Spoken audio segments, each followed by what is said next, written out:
आमच्या प्रिय बंधू बहिणींना येशूच्या नावाने नमस्कार. सर्वेसरा संगे सकाळ या कार्यक्रमासाठी तुम्हाला सर्व स्वागत करतो आहोत. आजच्या वचनात जाऊया.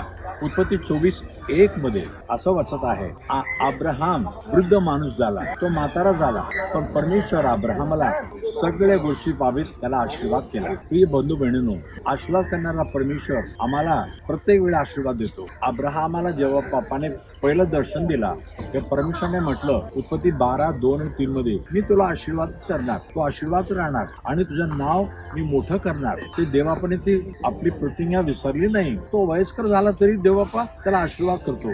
कारण काय, उत्पत्ती 21:22 मध्ये पाहत आहे, अब्राहमाला म्हणतो, राजा म्हणतो, ए अब्राहमा, तू जे काय काम करतो तुझ्या बरोबर परमेश्वर आहे.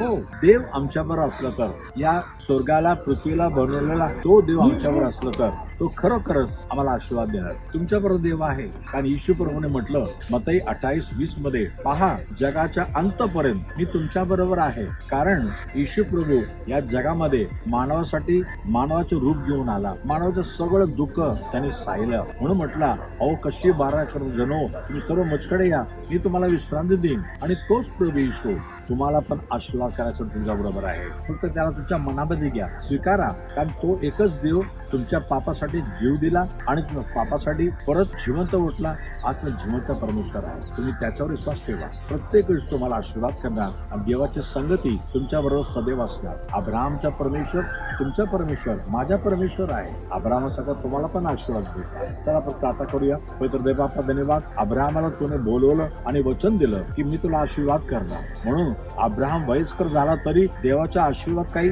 कमी झाला नाही. तसं वचन ऐकणारा प्रत्येकानं आशीर्वाद दे. कारण अब्राहम बरोबर तू होता प्रभू. या जगामध्ये मानवासाठी येऊन मानवासाठी जीव देऊन जिवंत उठून आज पण जिवंत परमेश्वर आहे. तुझी उपस्थिती प्रत्येकाच्या मनामध्ये, जीवामध्ये, घरामध्ये असू दे. त्यांना आशीर्वादित कर. येशूच्या नावाने मागे म्हणून ऐक प्रभू राजा.